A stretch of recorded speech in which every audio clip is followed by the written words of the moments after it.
Хий үзэгдэл мэт шумбагч хөлгийн түүх. Далайн гүний зочид. Дэлхийн 1-р дайн болж байлаа. Дайн хойд хуурай замын фронтын хувьд байршлын шинжиж шилжээд харин далай дахь мөргөлдөн дүнгиж эрч хүчээ аваад байсан үе. Герман улс Британийн далайн худалдааг тамирдуулахын тулд өөрийн флотын бүх хүчийг дайсны хөлөг онгоцнуудтай тэнцэхэд чиглүүлжээ. Ялангуяа командл нь усан доогуур шумбагч хөлгүүдэд онцгой найдлага тавьсан аж. Тухайн үед энэ нь ийм зарлалтыг шийдвэрлэх флотын хамгийн нөлөө бүхий хэрэгсэл мөн болохыг цаг хугацаа харуулсан юм. 1915 оны их гэхэд Германы шумбагч хөлгүүд аль хэдийн мэдэгдэм амжилтад хүрээд байлаа. Немцийн US хөлөг Английн Абукир, Хог, Кресси хөлгүүдийг сүнөөсөн амжилттай дайралтыг санахад хангалттай. Эдгээр 3 хөлөг онгоц цагийн дотор ар араасаа живсэн билээ. 1915 оны 7-р сарын 1 цэлмэг өдөр Английн зүүн эргээр Германы шумбагч хөлөг гинэт гарч ирснээр эрэг рүү яаралгүй хөвж эхлэхэд нутгийн оршин суугчид гайхаж бас айж имэцгээжээ.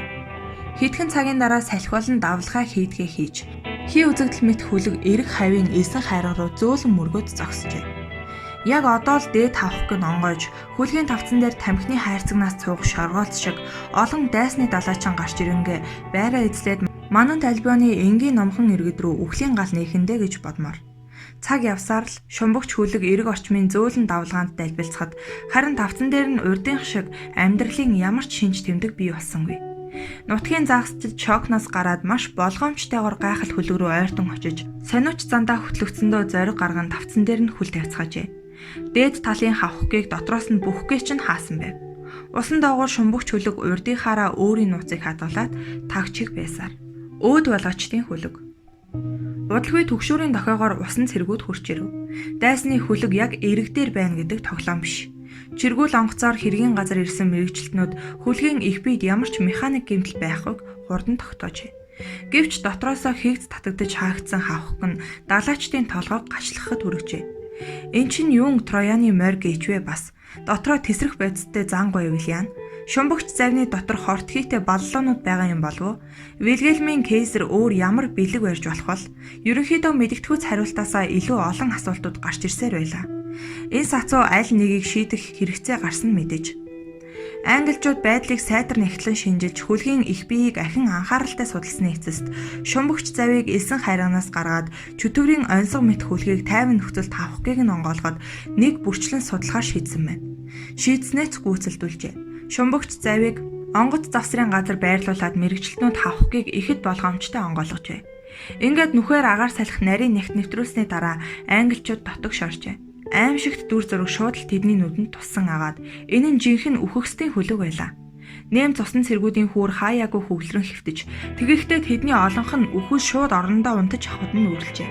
Үүний зэрэгцээ шумбагч завинд ч далайчны цогцнуудад ч харагдахуйц гэмтэл байсангүй.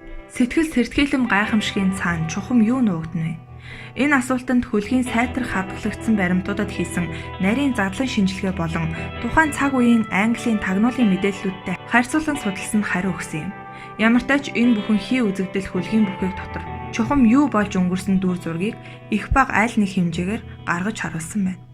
Эмгэнэл далдаа 1915 оны 1-р сарын 13-ны өглөө Вильгельм Скафен дахь зогсоолоос Германы 3 шумбагч онгоц хөдөлж дайсны хөлөг онгоцуудыг устгаж живүүлэх даалгавартайгаар Их Британий эрэг өөд чиглэсэн билээ.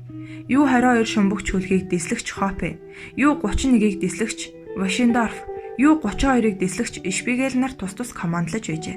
Өдөр бүр аюул бэрхшээлтэй тулгардаг далайчид нь ерөнхийдөө мухар сүсгтэй ардууд байж. Эргүүлд гарснаас 9 өдрийн дараа Ю-32 шумбагч Шпигелийн удирдлагын дор бааздаа эргэж иржээ. Ахиад 5 өдрийн дараа Вильгельм Скафен дахь зогсоолд Ю-32 ялалтын уухайтай буцаж ирсэн аж. Гэвч ямар амжилт вүлээ? Субмарин хөлгийн даргын хувьд энэ амжилт түүний бүхий л амьдралын эмгэнэл болон хуурчээ. Бааз руугаа эргэж ирэхийн өмнөхөн Ю-22-ын дарга эргүүлийн районд үл таних шумбагч завыг олж харсан байна. Хожим тайлагдсанаар энэ нь Хопегийн сайн найз Жорж Кеннигийн удирдсан Ю-7 хөлөг байсан гэв. Аль нэг шалтгаан бодвол нэмцүүдэд байдаггүй салан залгай байдлаас болоод Ю-22-ын удирдлагад өөрийн талын шумбагч хөлөг зэрэгцээ нь хөвж яваг мэдээлэлгүй бололтой. Усны гадарга дээр гараад шингэх нарны нүд гэлбэм туяанд хөлгийг таньж чадсангүй. Хопе үл таних хөлгийг дайсных гэж үзээд довтлохоор шийджээ. Доош яаралтай ороод Ю-22-ын шумбагч мина тавьсан гайгаар амжилттай болох нь тэр. Амарлингуй мэт өрсөлдөгч устгагдж, харин уснаас зөвхөн амьд үлдсэн ганц дохиочныг нь дээш нь гаргаж авсан байна. Түүнийг юу долоогийн далаачин гэдэг мэдмэгцэл Хопе болж өнгөрсөн хамаг аимшигыг агшин зуурын дотор ойлгожээ. Нууцын тайлал. Английн эрэгт эрт зогссон хачин хөлгийн тухайд эргэн саная. Тэр нь Германы Ю-31 байсан бөгөөд тэрхүү шумбагч нь 2 корпустай шумбагч хэрэг хөлөг онгоц юм. Нийтдээ Германд ийм төрлийн 18 шумбагч үлдэрсэн бөгөөд тухайн үед ихэд төгс боловсронгуй зэвсэглэлт тооцогдож байжээ. Ю-31-ийн усны төрц 878 тонн, урт нь 64, өргөн нь 6.3, бүслүүр нь 3.5 м. Хөлөг усны гадарга дээр 31 км цаг, ус нь доор 19 км цаг хурдладаг. Экипаж нь 35 хүнтэй ба зэвсэглэл нь 300 мм-ийн 4 шумбагч калибрын аппарат болон 88 мм-ийн нэг их бутай байж. Ю-31-ийн ээлжийн журналын бичлэлт нь 1915 оны 1-р сарын 2-р хагаст тасалджээ. Үүгээр уг шумбагч зайв хэдэн өдрийн турш Английн зүү эрэг хаваар амжилтгүй эргүүл хийсэн нотлогддог юм. Тэрээр өдөр нь байнга усан доорх байдалд нуугдж байрлаад харин шөнөөр аккумуляторуудын зай хураагаараа цэнэглэх эсрэг талыг идэвхтэй хайхаар хөвдөг байжээ.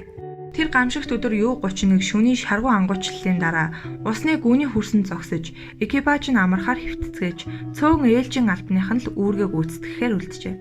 Дэлхийн 1-р дайны үеийн шумбагч завнуудад цөөнгүй үүсдэг байсан угаарын хийний их бөөгнөрөл хувьгүй хөлгийн экипажийн гишүүдийг бүхэлд нь үрд нойрсолсон юмсанч. Түүний хөвөн явалтын тухайд Британийн адмиралийн шинжээчид нэг л янзын дүгнэлтэд хүрчээ. Өндөр даралтын баллаануудад байсан шахагдсан агаар эргүүлэн хаал сулрахтай хамт тохируулгын цистернүүд рүү орж эцэстээ тэндээс усыг түргэн гаргаж эхэлсэн аж. Ингээд хүнд дарамтаас салсан хөлөг дээш хөвөн гарч салхи давалгаан урсгал мөксөн хөлгийг эрэг тийш түрэн авчижээ.